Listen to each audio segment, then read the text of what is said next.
نحمدہ ونصلی علی رسولہ الکریم، اما بعد فاعوذ باللہ من الشیطان الرجیم، بسم اللہ الرحمن الرحیم۔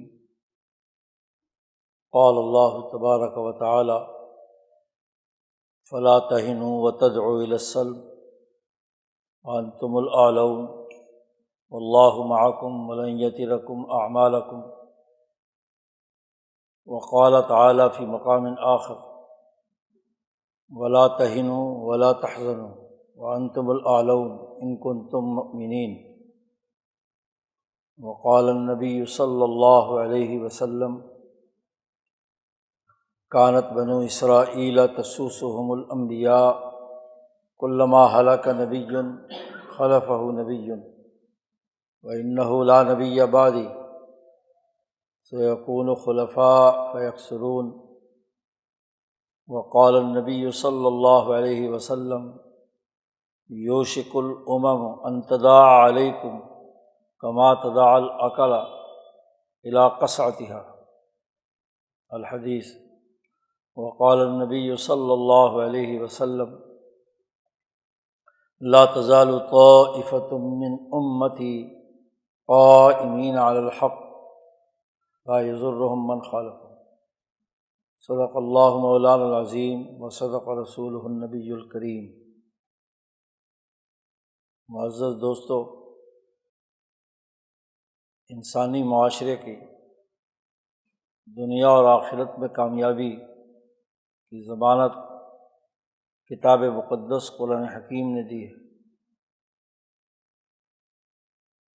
کتاب مقدس کا بیان کل انسانیت کی فلاح و بہبود کا ہے۔ ھذا بیان للناس، یہ تمام انسانیت کے لیے اللہ نے بیان کیا ہے۔ وہدی وموعظۃ للمتقین، اور ہدایت ہے اور نصیحت ہے ان لوگوں کے لیے جو متقی، اللہ کے ڈر سے عدل و انصاف قائم کرنے والے ہیں۔ دین اسلام کی تعلیمات میں تمام انسانیت کی فلاح ہے، اور انسانوں میں سے وہ طبقہ جو بظاہر انسان ہے لیکن حقیقت میں شیطان ہے، اس لیے کہ ان پر شیطان مسلط ہے۔ ان کی ظاہری جسمانی شکل و صورت انسانوں کی ہے، اور ان کی روح کی جگہ پر شیطان کی روح دوڑ رہی ہے۔ نبی اکرم صلی اللہ علیہ وسلم نے فرمایا ہے کہ شیطان انسانی جسم میں خون کی جگہ دوڑتا ہے۔ اللہ سے تعلق ہو تو اللہ کا نور دوڑتا ہے،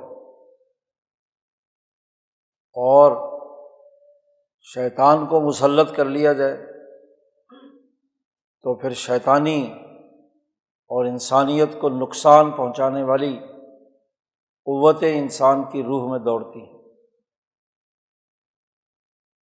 اور یہ بات طے ہے کہ جیسے شیطان جنات میں سے ہے، ابلیس کی اولاد ہے، ایسے ہی شیاطین الانس بھی ہیں، انسانوں میں سے بھی شیطان ہے۔ خود قرآن نے اس کا ذکر کیا ہے۔ نبی اکرم صلی اللہ علیہ وسلم انبیاء کے دشمن اور انسانیت کے دشمن کہ انسانوں میں سے شیاطین اور جنات میں سے شیاطین، یہ ایک دوسرے کے سامنے باتوں کو ملمہ کاری سے ایک دوسرے کو گمراہ کرنے کی کوشش کرتے ہیں، زخرف القول، دھوکہ دیتے ہیں، فراڈ کرتے ہیں۔ جنات کے شیطان انسانوں کو، اور انسان دوسرے انسانوں کو، انسان اعلی کار بن جاتا ہے شیطان کا، جیسے پکا مومن اعلی کار بن جاتا ہے فرشتوں کا، فرشتوں پر ایمان لاتا ہے، اللہ پر ایمان لاتا ہے، اعلی کار بن جاتا ہے نبی اکرم صلی اللہ علیہ وسلم کی تعلیمات کو پھیلانے کا۔ ایسے ہی جو شیطان صفت انسان ہے وہ اعلی کار بن جاتے ہیں ابلیس کے۔ شیطان کا بنیادی کام انسان دشمنی ہے، کیونکہ پہلے دن ہی جب اس نے انسان کو سجدہ کرنے سے انکار کیا تھا آدم کو، تو اسی دن اس نے کھلم کھلا اپنی دشمنی کا اعلان کر دیا، چھپائی نہیں اس نے دشمنی، صاف طور پر کہہ دیا کہ میں اس کا دشمن ہوں اور اس کو گمراہ کروں۔ شیطان کی سب سے بڑی گمراہی اور شیطنت دو بنیادی چیزیں ہیں۔ ایک تو یہ کہ شیطان انسانوں کو قتل کرنا چاہتا ہے، جان سے مارنا، اور چاہے وہ شیطان جنات میں سے ہو یا انسان میں سے ہو، اس انسان کو شیطان کہیں گے جو انسانوں کے قتل عام پر دل سے راضی ہو اور تباہی اور بربادی انسانیت کی اتارے۔ شیطان ہمیشہ قتل کرنے کا وسوسہ شیطان انسان میں ڈالتا ہے۔ انسان خود اپنی طبیعت اور فطرت میں انسان دوست ہوتا ہے، انسان کو انسان کہتے ہی اس لیے کہ وہ انس و محبت کا پیکر ہے، لیکن جب شیطان مسلط ہو جاتا ہے تو ایک انسان دوسرے انسان کو قتل کرنے کے درپے ہو جاتا ہے۔ پہلے جان لوٹنا یہ سب سے بڑا جرم ہے، یہ شیطانی کام ہے۔ اس کا وسوسہ، اس کا خیال، اس کا تصور بڑی ملمہ کاری سے، زخرف کہتے ہیں کہ اندر تو مٹی کا ڈھیلا ہو اور اوپر سونے کا پانی چڑھایا ہوا، ملمہ کاری کی ہوئی، بات بڑی خوبصورت ہو، زخرف القول، بات بڑی سنہری ہو، منطق بڑی اچھی ہو، گفتگو بڑی لچکدار اور لچھےدار ہو، لیکن حقیقت میں وہ انسانی قتل کے لیے وہ پوری کہانی گھڑی گئی۔ دوسرا کام شیطان کا جو انسان کے نزدیک سب سے ضروری اور لازمی ہے، وہ انسانوں کے مال کو لوٹنا۔ مال کے بغیر انسانی معاشرہ ترقی نہیں کرتا۔ اللہ نے جس کرۂ ارض پر جو انسانیت پیدا کی ہے اس کے وسائل بھی اس کی سرزمین میں رکھے، تو کسی قوم کے وسائل چھیننا، اس کی دولت پر ڈاکہ ڈالنا، کسی دوسرے انسان کی محنت اور مشقت کو، اس کی کمائی کو لوٹ کر لے جانا، دوسرا شیطانی خیال یہ ہوتا ہے۔ یاد رکھو، شہوتوں کا، کھانے پینے کا، اس کا براہ راست شیطان سے کوئی تعلق نہیں۔ اچھی چیز کھانے یا اچھی چیز پہننے یا شہوت کا پیدا ہو جانا انسان کے اندر، یہ اس کی طبیعت میں داخل ہے، ورنہ تو نسل انسانی نہ بڑھتی۔ اس لیے شریعت نے اس کا راستہ دیا ہے کہ جائز طریقے سے کھانا پینا پہننا، شادی بیاہ کرنا، یہ خواہش اور وسوسے کا پیدا ہونا یہ شیطانی کام نہیں ہوتا، یہ نفس کا کام ہوتا ہے۔ انسانی نفس اس کا مطالبہ کرتا ہے۔ ہاں، نفس کی اس خواہش کو غلط طریقے سے پورا کرنے کا وسوسہ شیطان ڈالتا ہے، غلط جنسی تعلق،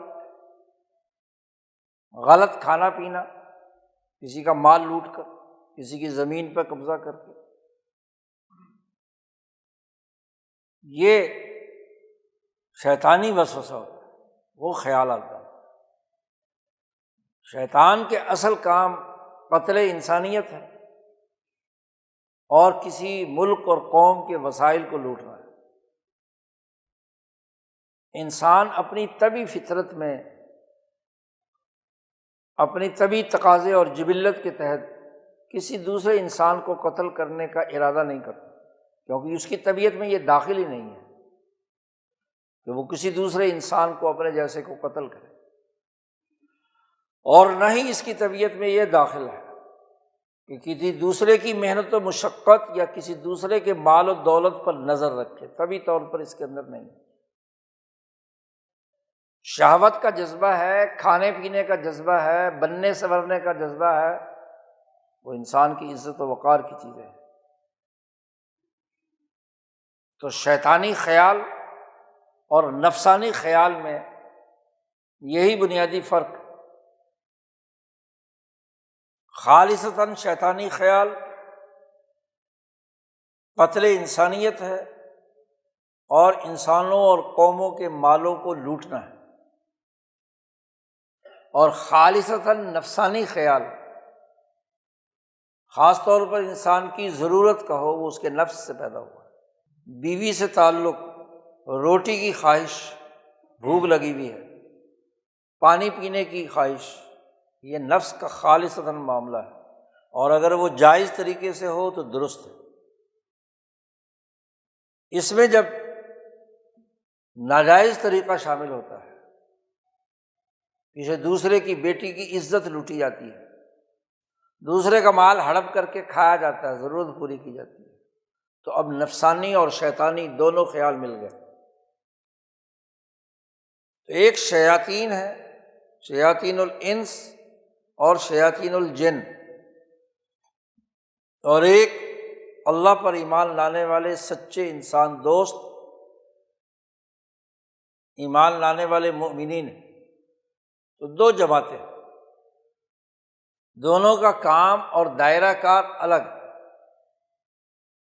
جو متقین، اللہ پر ایمان لانے والے، تقوی اختیار کرنے والے ہیں، قرآن حکیم ان کے لیے 3 خصوصیات بیان کی ہیں قرآن نے، کہ یہ انسانیت کے لیے کھول کھول کر انسانی مسائل کو، انسانی نفع کی باتوں کو بیان کرتا ہے۔ ھذا بیان للناس، اس بیان کے ذریعے سے اس کو ہدایت دیتا ہے، سیدھا راستہ بتاتا ہے، اور کہیں غفلت سے شیطان کے زیر اثر آ جائے تو اس کو نصیحت کرتا ہے، موعظہ۔ قرآن کی تعلیمات انسان کو اصل انسان بناتی ہے، اپنی طبعی جبلت اور فطرت کے مطابق، اور اس کی ضد میں شیطان کی تعلیمات وہ انسان کو انسان دشمن بناتی ہے۔ اسی لیے اللہ میاں نے کہا ہے مسلمانوں سے، یا ایھا الذین آمنوا لا تتخذوا عدوی وعدوکم اولیاء، اے ایمان والو، میرے دشمن کو اور تم اپنے دشمن کو دوست مت بناؤ، ان کے ساتھ دوستی مت رکھو۔ ایسا قلبی تعلق کہ جس کے نتیجے میں اللہ کے دشمن ابلیس اور انسان کا دشمن ابلیس اور ابلیس کی ذریت شیاطین الانس والجن، یہ آیت مبارکہ نازل ہوئی تھی جب حضرت حاطب بن ابی بلتع فتح مکہ کے موقع پر مکے والوں کو جاسوسی کر رہے تھے، پیغامات بھیج رہے تھے، تو مکے کے اس وقت کی قیادت وہ اللہ اور اس کے رسول کی دشمن تھی، شیاطین الانس تھے وہ، اور شیاطین الجن، ان سے دوستی سے منع کیا گیا۔ دوستی اور ولایت گہرے قلبی تعلق کی نشاندہی کرتی ہے۔ حکمرانوں کو ولی یا حکومت کو ولایت اس لیے کہتے ہیں، ولایت تو سیاسی ہوتی ہے، والی جو ہوتا ہے وہ ریاست کا ہوتا ہے، کسی اجتماع اور معاشرے کا ہوتا ہے۔ تو کسی شیطانی طاقت اور قوت کی حکومت اور ولایت اپنے اوپر مت تسلیم کرو۔ لا تتخذوا عدوا، جو اللہ کا بھی دشمن، انسانیت کا بھی دشمن، تم اس کے ساتھ دوستی کا تعلق مت بناؤ، اس کو اپنا ولی مت مانو، اس کی حکومت تسلیم نہ کرو، اس کی ریاستی طاقت کو ٹھوکر مار دو۔ مکے کی ریاستی طاقت جو 300 سال سے چلی آ رہی ہے، اور ابو جہل اور اس کے عالی موالی کے زمانے میں ظلم کی انتہا کیے ہوئے، قتل و غارت گری کا ارتکاب کر رہی ہے، اللہ کے ساتھ کفر کر رہی ہے، اس کے ساتھ اس ریاست کو تمہیں نہیں ماننا۔ تو بات یہ ہے کہ دوست دشمن کو بنانے سے روک دیا گیا۔ تو ایک طرف شیطانی جماعت، ظالم جماعت، اور ایک طرف مسلمان جماعت۔ خطبے میں جو آیات تلاوت کی گئی ہیں، ایک سورۃ آل عمران کی ہے اور ایک سورۃ محمد یا سورۃ قتال بھی اسے کہتے ہیں، جنگی سورت۔ حالت جنگ کی ہدایات دی گئی، انتظامی اصول واضح کیے گئے کہ تمہیں کیا کرنا ہے۔ ایسے شیطان صفت طاقتوں اور قوتوں سے تمہارا ٹکراؤ ہو تو قرآن نے کہا فلا تہنوا وتدعوا الی السلم، بزدل مت بنو، کمزوری مت دکھاؤ، اور صلح مت پکارو کہ تم صلح پکارنے لگو وانتم الاعلون، جبکہ نظریے میں، سوچ میں، فکر میں، اپنے مقاصد میں تم غالب ہو، تم انسانیت کی بقا کی جنگ لڑ رہے ہو، انسانیت کی حفاظت کے لیے کام کر رہے ہو، اور شیطان انسانیت کی تباہی بربادی کا کام کر رہا ہے۔ تو غالب کون ہے؟ نظریے کا غلبہ، اپنی اجتماعی طاقت کا غلبہ۔ غزوہ بدر کے موقع پر سورۃ محمد قتال نازل ہوئی تو واضح طور پر کہہ دیا وانتم الاعلون واللہ معکم ولن یترکم اعمالکم، اللہ تمہارے ساتھ ہے، اس کے ساتھ تو شیطان ہے، اور ولن یترکم اعمالکم، اللہ تعالیٰ تمہارے اعمال میں کوئی کمی نہیں کرے گا۔ تمہیں ڈر ہو، تمہارے اعمال کا پورا بدلہ دیا جائے گا۔ جتنی جرأت اور ہمت، طاقت، قوت، صبر و استقامت سے تم شیطان صفت انسانوں سے مقابلہ کرو گے، جتنی محنت و مشقت کرو گے، ہر عمل، اور عمل ایک جسمانی ہے، ایک عمل قلبی ہے، اور ایک عمل عقلی ہے۔ جتنے درجات کا تم عمل کرو گے وہ اللہ ضائع نہیں کرے گا، ہر عمل کی جزا ملے گی۔ دوسری آیت میں جب یہ فرمایا کہ لا تہنوا ولا تحزنوا، یہ غزوہ احد کے موقع پر نازل ہوئی، خاص طور پر اس موقع پر جب غزوہ احد میں 70 صحابہ شہید ہوئے۔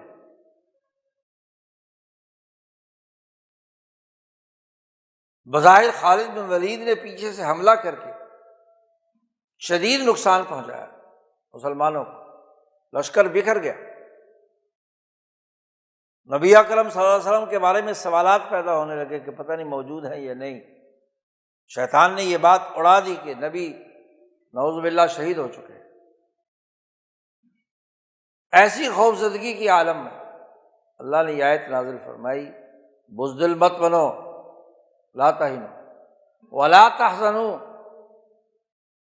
اور غمگین مت ہو۔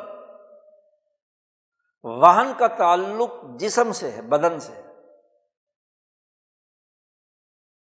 انسان کا جسم کمزور پڑ جائے، مقابلے کی طاقت ہی نہ رہے، یہ وہن ہے۔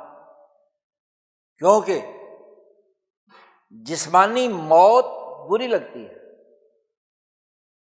اور جسمانی لذتیں اس سے بھی نفرت ہوتی ہے۔ ایک حدیث خطبے میں ہم نے پڑھی کہ نبی اکرم صلی اللہ علیہ وسلم نے فرمایا کہ قریب ہی دنیا بھر کی قومیں تم مسلمانوں پر ایسے ٹوٹ پڑیں گی جیسے کھانا کھانے والے کھانے کے برتنوں پر ٹوٹ پڑتے ہیں۔ کما تداعی الاکل الی قصعتھا، عرب لوگ شرید بناتے تھے، 8-10 آدمی مل کر ایک پرات کے اندر سب کھانا شروع کرتے تھے۔ کھانا رکھا ہوا ہو تو سب کے سب ٹوٹ پڑتے ہیں کہ نہیں؟ تو جیسے کھانے پر لوگ کھانے والے ٹوٹ پڑتے ہیں، ایسے دنیا بھر کی قومیں تمہارے وسائل، تمہارے وجودوں کو تباہ و برباد کرنے کے لیے تم پر ٹوٹ پڑیں گے۔ صحابہ نے پوچھا، ایک سوال کرنے والے نے پوچھا، یا رسول اللہ، ہم اس زمانے میں بڑے تھوڑے ہوں گے کیا؟ یعنی اپنے وسائل کی حفاظت نہیں کر پائیں گے؟ بندے کمزور ہوں گے کہ جو دنیا بھر کی قومیں ہمارے وسائل لوٹ کر چلی جائیں گی؟ کھانا ہمیں اللہ نے دیا، وسائل اللہ نے دیے، تو دنیا کی قومیں اور امتیں آ کر ہمارا مال لوٹ جائیں گی، یہ کیسے ہو سکتا ہے؟ اس کی ایک ہی صورت ہے کہ ہماری تعداد تھوڑی ہوگی۔ آپ صلی اللہ علیہ وسلم نے فرمایا نہیں، بل انتم کثیر، اس وقت تم اس دور سے زیادہ تعداد میں ہو، لیکن تمہاری حالت یہ ہوگی کہ انتم غثاء کا غثاء السیل، تم جھاگ اور کاٹ کباڑ ہوگے، جیسا کہ سیلاب جب آتا ہے تو پانی کے اوپر جھاگ اٹھتا ہے، لکڑیاں وکڑیاں ادھر ادھر کی کوئی حیثیت نہیں ہوتی اس کی۔ غثاء کا غثاء السیل، سیلاب کی طرح، سیلاب کے اوپر جو جھاڑ جھنکار جھاگ ہوتی ہے تو جھاگ تو کچھ دیر کے بعد بیٹھ جاتی ہے، کیا حیثیت ہے؟ تم ہوگے کثرت میں، 2, 2.5, 3 ارب ہوگے، لیکن جھاگ،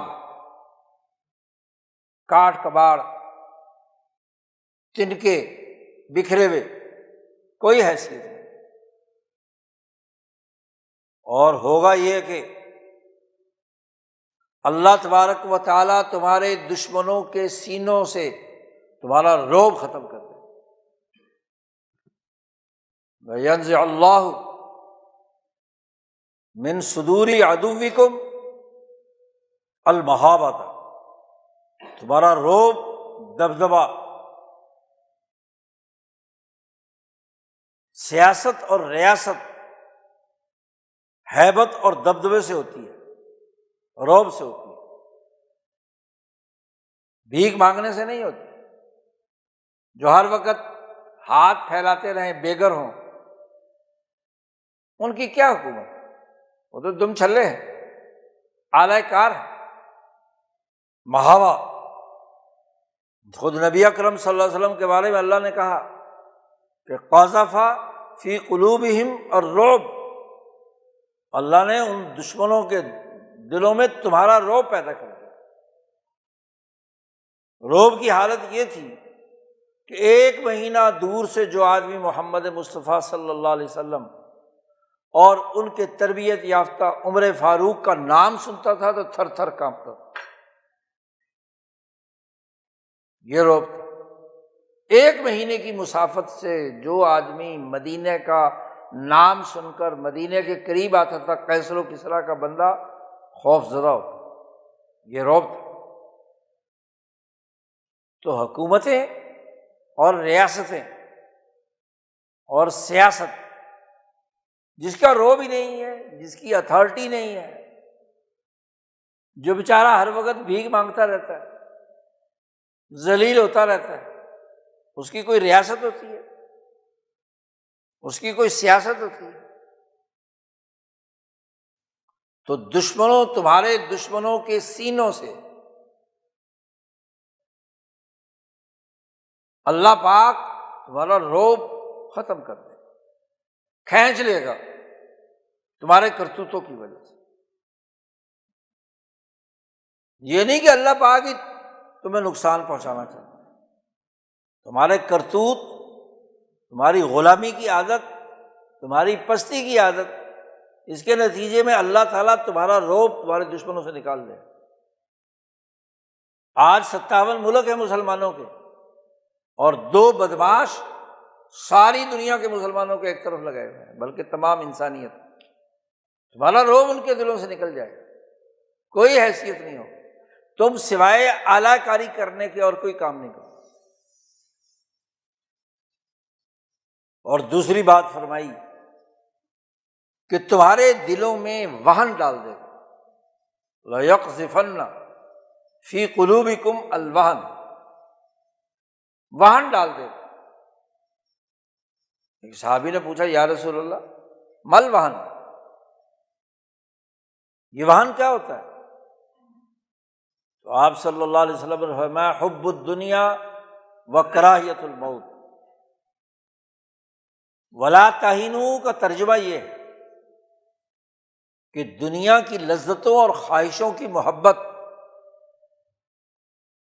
اور موت کو قبول نہ کرنا، موت سے ڈرنا، ان دونوں چیزوں کا تعلق انسان کے بدن اور جسمانی چیزوں کے ساتھ ہے۔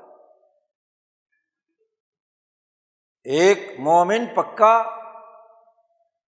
اس کی روح اور اس کا قلب وہ موت سے نہیں ڈرتا، شہید ہوتا ہے، موت تو قبول کرتا ہے۔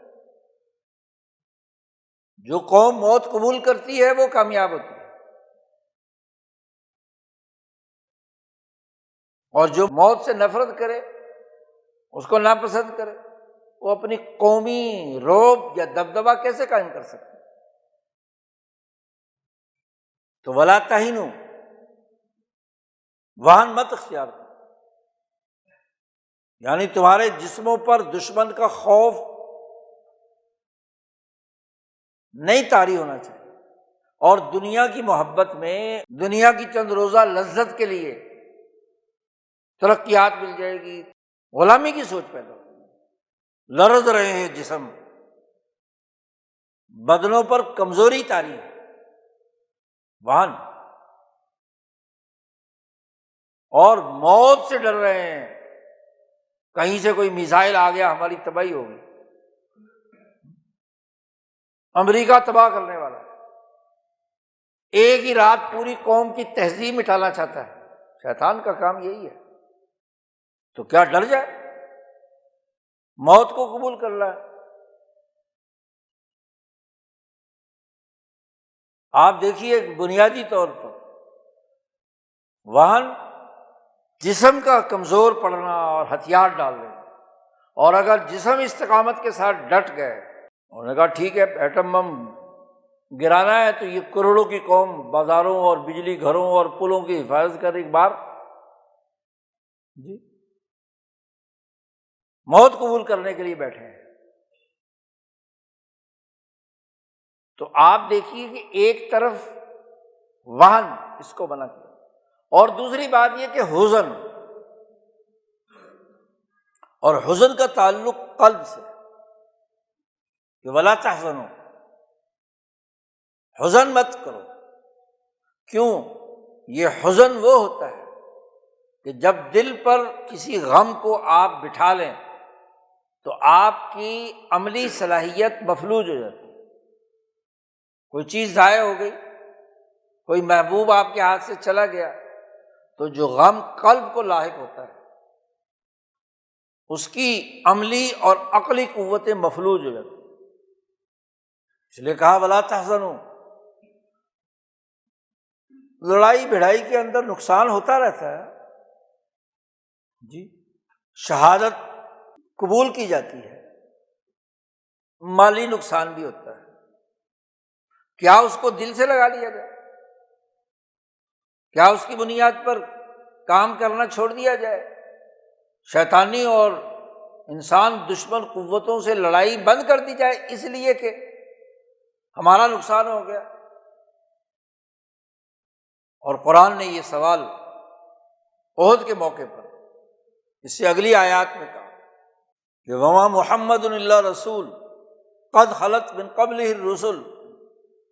احد میں دشمنوں نے پروپیگنڈا کیا کہ مسلمانوں کے سپریم لیڈر حضرت محمد مصطفیٰ نعوذ باللہ شہید ہو گئے۔ ابو سفیان نے آ کر احد میں پوچھا کہ محمد کہاں ہے؟ تو حضور نے منع فرما دیا، کسی کو نہیں، اس کو نہیں کہنا کہ میں کہاں ہوں۔ پھر اس نے پوچھا ابو بکر زندہ ہے؟ پھر بھی کسی نے جواب نہیں دیا۔ یہ قیادت تھی نا، اس نے اعلان کر دیا کہ جی تمہارے اعلیٰ قیادت تو کیا ہے، ختم ہو چکی۔ پھر اس نے پوچھا کہ عمر فاروق زندہ ہے؟ انہیں بھی پتہ تھا کہ لیڈر کون کون ہے، اعلیٰ درجے کی قیادت اس جماعت کی کون ہے۔ حضور نہیں ہوں گے تو ابو بکر ہوں گے، ابو بکر نہیں ہوں گے تو عمر ہو۔ عمر فاروق نے جیسے یہ سنا تو انہوں نے کہا تیری دشمنی کے لیے، بلند آواز سے، تیری دشمنی کے لیے سب زندہ ہے، تو یہ نہ سمجھ کے چل آپ چلے گئے یہاں سے، تمہارے سے لڑنے کے لیے موجود ہے، ایسا نہیں ہو سکتا۔ تو اسی موقع پر کہا ہے کہ بالفرض کہ محمد رسول اللہ صلی اللہ علیہ وسلم دنیا سے چلے گئے، افإن مات او قتل انقلبتم علی اعقابکم، کہ اگر محمد صلی اللہ علیہ وسلم تبھی فوت ہو گئے یا انہیں شہید کر دیا گیا تو کیا تم لوگ اپنے سپریم لیڈر کے جانے پر کیا ہے واپس سامراج کے کیمپ میں چلے جاؤ گے، مکے والوں سے مل جاؤ گے؟ انقلبتم علی اعقابکم، ایمان ختم، پھر وہی ظلم کی حکومت قبول کر لو گے، شرک اور کفر کرنے لگو گے۔ جھنجھوڑا ہے، جس کو دنیا چاہیے جائے اور جس کو آخرت چاہیے اسے لیڈر چلا گیا تو کیا ہوا؟ انسانیت کے لیے کام کرنا ہے تو جتنی طاقت ہے کرو۔ اور اس کے بعد کی آیات میں اللہ نے فرمایا وَكَأَيٍّ مِّن نَبِيٍّ قَاتَلَ مَعَهُ رِبِّيُّونَ كَثِيرٌ فَمَا وَهَنُوا لِمَا أَصَابَهُمْ۔ کتنے ہی اولیاء اللہ، علماء ربانیین ہیں، اللہ والے ہیں جنہوں نے نبیوں کے ساتھ مل کر انسانیت دشمن طاقتوں اور قوتوں سے جنگ لڑی۔ قاتل معه ربیون کثیر فما وهنوا لما اصابهم، اس لڑائی میں جو ان پر مصیبت آئی اس میں انہوں نے کمزور نہیں پڑے، وہ نہ ان کے جسموں پر کوئی ضعف طاری ہوا، نہ وہ کسی دنیا کی لذت میں مبتلا ہوئے، نہ ہی موت سے وہ ڈرے۔ فما وهنوا لما اصابهم فی سبیل اللہ وما ضعفوا وما استکانوا، نہ ان میں کوئی ضعف آیا اور نہ وہ ٹوٹے۔ دشمن کے مقابلے میں ٹوٹ جانا کا مطلب بکھر جانا، بکھرے بھی نہیں، یکجٹ ہو کر اجتماعی طاقت سے مقابلہ کیا دشمن، مستقان۔ اور واللہ یحب الصابرین، اللہ تعالیٰ ان لوگوں کو پسند کرتا ہے جو صبر و استقامت سے اپنے نظریے پر ڈٹے رہتے ہیں۔ بزدلے، تھڑ دلے، ایسے لوگ اللہ کو پسند نہیں ہیں۔ کمزور آدمی، بزدل آدمی پسند نہیں ہے۔ اس لیے نبی اکرم صلی اللہ علیہ وسلم نے دعا سکھلائی کہ مجھے بزدلی سے بچا، من الجبن، بزدلی سے بچا، پناہ میں آتا ہوں تیری کہ میرے جسم پر بزدلی آئے، کوئی شکست خوردگی آئے، کوئی کاہلی پیدا ہو، کسی قسم کا واہن پیدا ہو، دعا سے مومن ہوتا ہی وہ ہے کہ جو نظریہ قائم کر لیتا ہے انسان دوستی کا، اس پر ڈٹ جاتا ہے، صبر و استقامت سے کما۔ خود نبی اکرم صلی اللہ علیہ وسلم سے اللہ نے کہا فاصبر کما صبر اولو العزم من الرسل، اے محمد صلی اللہ علیہ وسلم آپ صبر و استقامت سے کام لیں جیسے اولو العزم پیغمبروں کا ماضی میں طریقہ رہا۔ 950 سال صبر و استقامت کا پہاڑ نوح علیہ السلام، قوم عاد و ثمود کے مقابلے میں صالح اور ہود علیہ السلام کتنی مصیبتیں اذیتیں برداشت کی۔ ابراہیم علیہ السلام جن کی 10-12 باقاعدہ آزمائشیں قرآن نے بیان کی، ہر آزمائش اور تکلیف پر صبر و استقامت کا پہاڑ بنے۔ موسیٰ علیہ السلام، عیسیٰ علیہ السلام،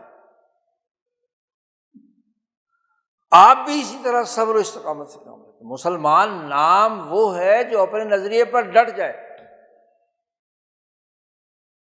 اور اس کی بنیاد پر صلح مت پکارے، وتدعو الی السلم، یعنی لا تدعو الی السلم، نہ تو بزدلی اختیار کرو اور نہ صلح پکارو۔ یہاں بعض مفسرین نے کہا کہ یہ آیت دوسری آیت کو منسوخ کرتی ہے، بعض نے کہا وہ آیت اس آیت کو منسوخ کرتی ہے، حالانکہ دونوں کا الگ الگ مقام ہے۔ وَإِن جَنَحُوا لِلسَّلْمِ فَاجْنَحْ لَهَا وَتَوَكَّلْ عَلَى اللَّهِ، کہ اگر وہ دشمن صلح مانگے، پہلا مطالبہ اس کا ہو، تو پھر آپ بھی کیا ہے اس کی طرف توجہ کر لیں، صلح کی طرف آپ چلے جائیں اور اللہ پر بھروسہ کریں۔ شرط یہ ہے کہ دشمن صلح کی پکار کرے، وہ جنگ بندی چاہتا ہو۔ وَإِن جَنَحُوا لِلسَّلْمِ، تمہاری طرف سے جنگ بندی کی بات نہیں ہونی چاہیے کہ تم بزدل پڑھ کر تدعو السلام، کہ جی سلامتی کے نام پر جنگ بند کرو، ہائے مر رہے ہیں، یہ نہیں ہونا چاہیے۔ دونوں آیات کا الگ الگ مقام ہے، کوئی کسی کے لیے ناسخ منسوخ نہیں ہے، ساری آیات قرآن کی قابل عمل۔ اگر دشمن صلح پکارے اور وہ مخلص ہو، واقعی وہ ٹوٹ چکا ہو، بکھر چکا ہو، تو ٹھیک ہے، تم بھی اپنی طرف سے کیا ہے سلسلہ جنبانی شروع کر سکتے ہو، لیکن خود تم نہیں مطالبہ کرو گے کہ صلح ہونی چاہیے۔ تم نے تو اپنے فکر، اپنے سوچ، اپنے نظریے، اپنی اجتماعیت پر ڈٹ جانا ہے، اور کہا ان کنتم مؤمنین، واقعی اگر تم مومن ہو، نبی پر، دین پر، اللہ کے پیغام پر، اللہ پر یقین رکھنے والے مومن ہو، تو پھر تمہیں دو کام نہیں کرنے، نہ حزن اور نہ وہن،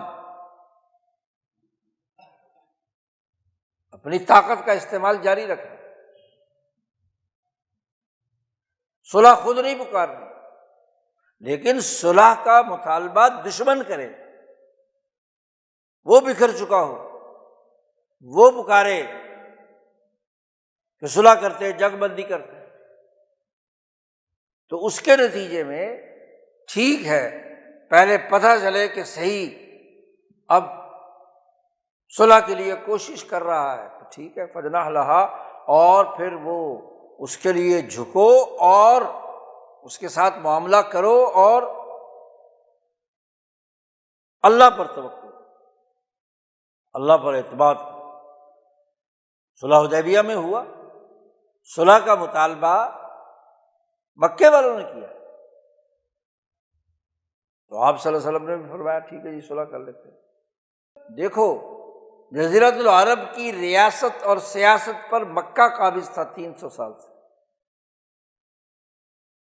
آپ جب اچانک حدیبیہ پہنچ گئے 1500 جنگجوؤں کے ساتھ، اپنی طاقت اور قوت کے ساتھ، تو مکے کی ریاست لرزنے لگی، ان کی تو کوئی تیاری نہیں، حالانکہ گئے تھے عمرہ کرنے، لیکن رعب اتنا پڑا کہ صلح کا پیغام لے کر ان کی طرف سے نمائندہ آیا ہے، تو رسول اللہ صلی اللہ علیہ وسلم نے ٹھیک ہے کرو، شرائط طے کرو، معاہدے کی پابندی کرنی ہے 10 سال، یہ شرائط ہوں گی، اور ان شرائط کی خلاف ورزی بھی اسی دشمن نے کی۔ تو حالات و واقعات کی نوعیت کے بدلنے سے چیزیں بدلیں گی نا، نوعیت کے بدلنے سے ایک آیت ایک جگہ کے لیے ہے، دوسری آیت دوسرے، اس لیے یہ مختلف اوقات میں دونوں آیات نازل ہوئی۔ تو مسلمان جماعت کی بنیادی اجتماعی طاقت وہ صبر و استقامت کے ساتھ شیطان صفت انسانوں کے مقابلے میں جدوجہد اور کوشش، اسی کو ان آیات میں بیان کیا گیا۔ پھر ایک آیت میں یہ بھی بتا دیا کہ اگر تمہیں تکلیف پہنچی ہے جی تو تمہارے دشمن کو بھی تو تکلیف پہنچی ہے، ان یمسسکم قرح فقد مس القوم قرح مثلہ، اس لیے سستی اور بزدلی اس کی طرف توجہ نہیں کرنے کی، یہ تو ہار جیت ہوتی رہتی ہے، تکلیف آتی رہتی ہے، لیکن اس کی وجہ سے بزدل بننا، معاملات کی طرف جانا، صلح پکارنا، یہ نہیں ہونا چاہیے۔ تو قرآنی ہدایات امن کی حالت میں بھی اور جنگ کی حالت میں دونوں کی الگ الگ ہدایات جاری کرتا ہے، رہنمائی دیتا ہے۔ انسانی معاشرے کو بچانا ظلم، ناانصافی، وسائل کے لٹنے، انسانیت کے قتل سے، یہ بنیادی ہدف کتاب مقدس قرآن حکیم کا ہے۔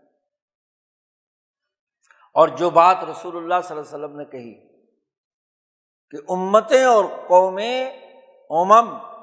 تم پر اس طرح ٹوٹ پڑیں گی جیسے کھانے کے اوپر کھانا کھانے والے ٹوٹ پڑتے ہیں۔ اور یہ بات آپ کہاں فرما رہے ہیں؟ مدینہ منورہ میں، جزیرۃ العرب میں۔ جزیرۃ العرب کے وسائل 1934 جب سے تیل دریافت ہوا سعودیہ میں، عرب علاقے میں، جزیرۃ العرب، تو اس پورے خطے کے اندر جو قومی وسائل وہ اربوں کے، بلکہ جس دھرتی کے اندر جو وسیلہ اللہ نے رکھا ہے اس قوم کا، اس ریاست کا۔ اب دنیا کی قومیں، آپ صلی اللہ علیہ وسلم نے فرمایا قریب ہے وہ زمانہ جب تمہارے ان وسائل پر، تمہارے جسموں پر ٹوٹ پڑیں گے کھانے کے لیے،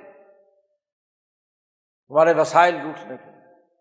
تاریخ نے دیکھا ہے کہ ابو داؤد شریف میں حدیث ہے، صحیح اور حسن، تمام محدثین نے کہا ہے، مسند احمد میں بھی ہے، اور پچھلے 100، 150، 200 سال سے اس حدیث کے مطابق منظرنامہ بن رہا ہے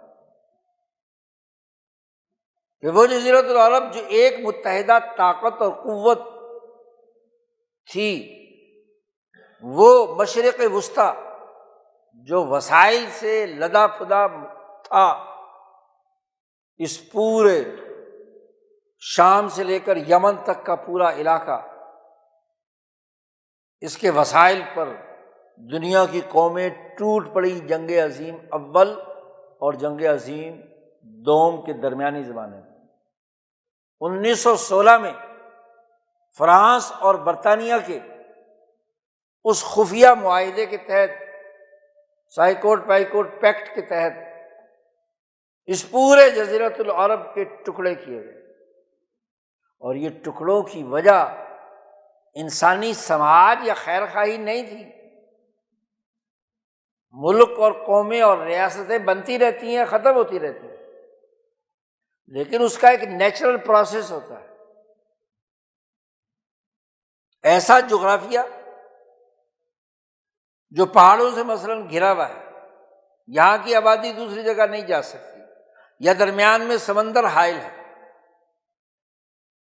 تو وہ ایک قوم ایک جغرافیائی محل وقوع کی وجہ سے ایک زمین کے لوگ اپنی قومی شناخت پیدا کرتے ہیں، اور ایک ہی نسل، ایک ہی زبان،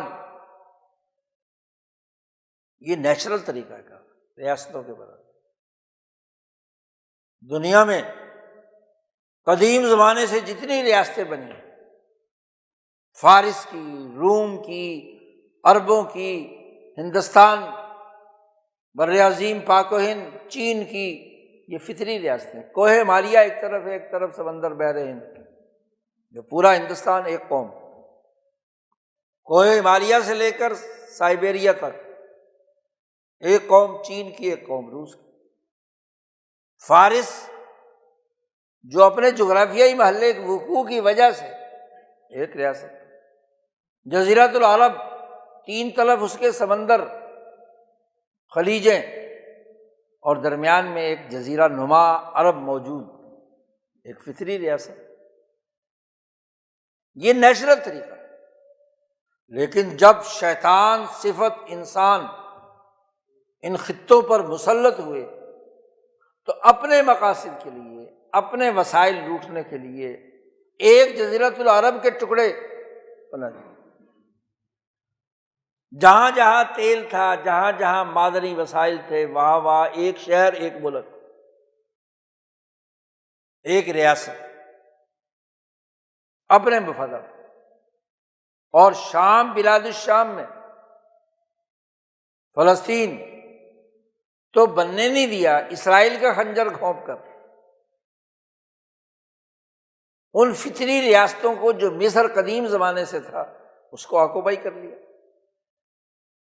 شام کی تقسیم کر دی، یہ لبنان ہے، یہ فلاں ہے، یہ فلاں ہے، عراق کی تقسیم کر دی، ترکی کی تقسیم کر دی، تو علاقوں کی بندربار، جو رعب تھا خلافت عثمانیہ کا وہ دشمن کے دل سے نکل گیا، اور ان مسلمانوں، ان خطے کے لوگوں پر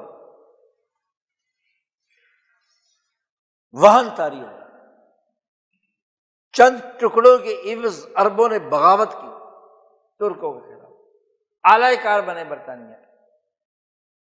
پورا ہندوستان بر عظیم پاک و ہند جو اپنی ایک متحدہ قومیت رکھتا تھا، اس کی بندر بانٹ کی چند ٹکڑوں کے عوض۔ فرقہ پرست ہندوؤں اور فرقہ پرست مسلمانوں نے تقسیم گہری کر کے اس خطے میں سامراج کی اعلی کاری کے ٹکڑے کیے، 7 ٹکڑے کر دیے، سارک ممالک کے 7 ممالک۔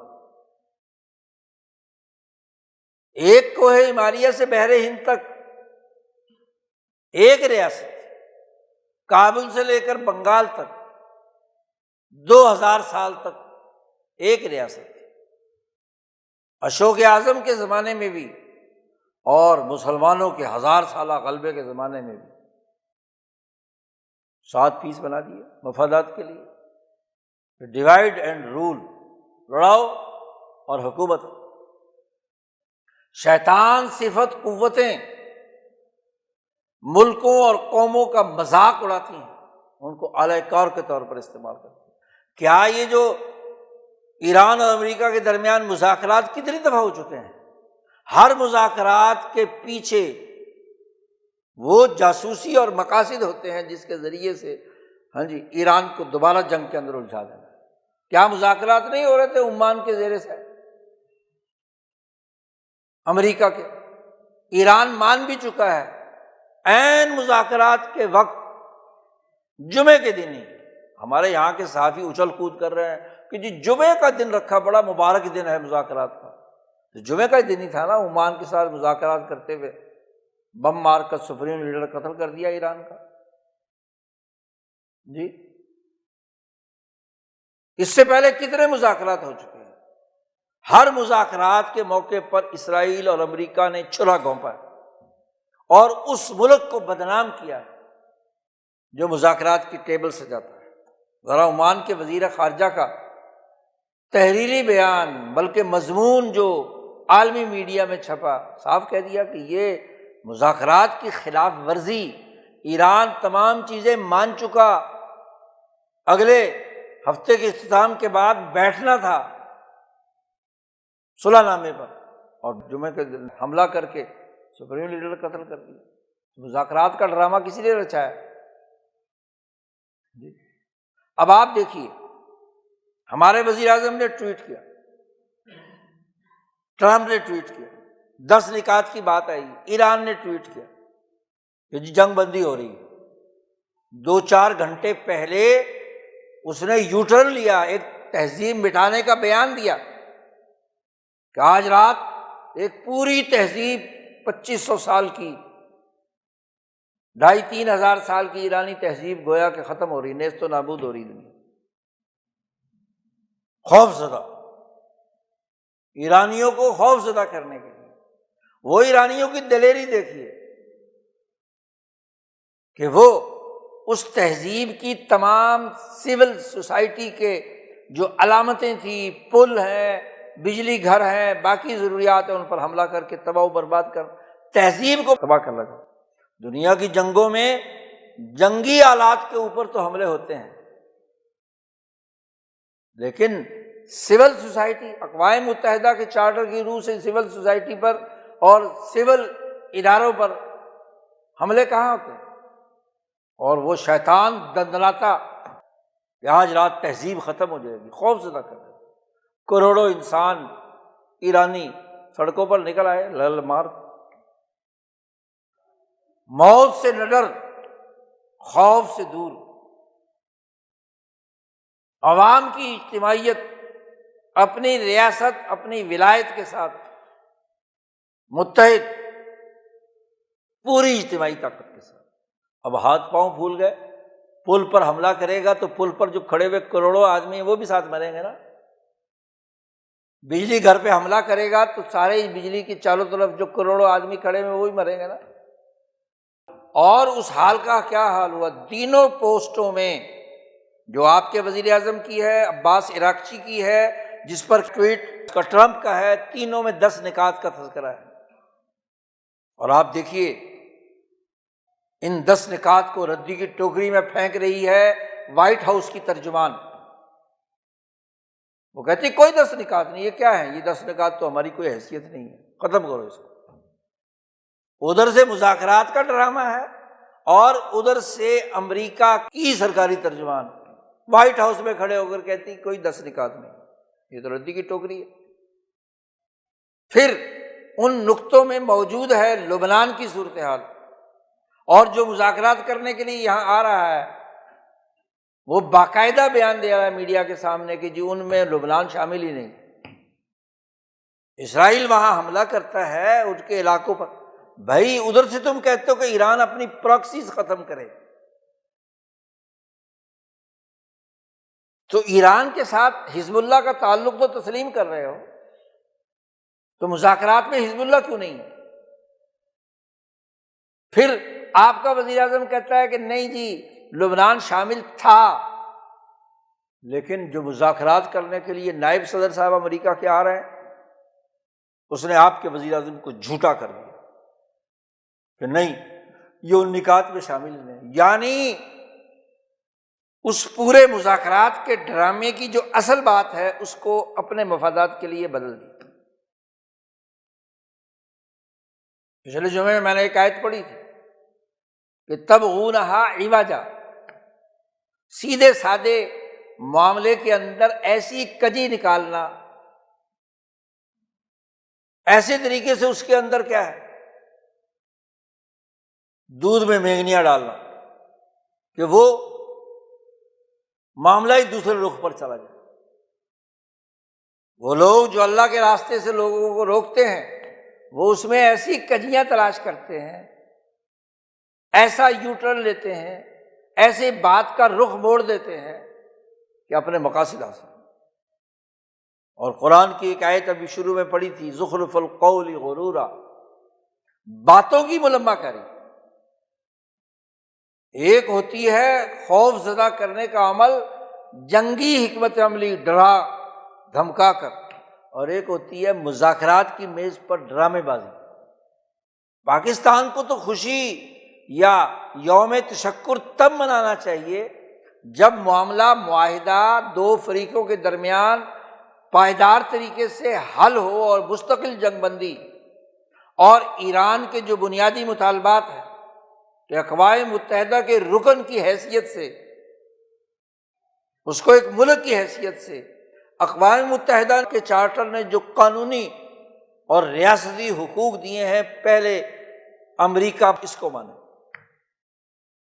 پھر جب اقوام متحدہ کے تحت ہے تو اقوام متحدہ کے چارٹر کے تحت جس ملک نے اس قانون کی خلاف ورزی کی ہے اور جنگ مسلط کی ہے تو جنگ کا تاوان بھی دے۔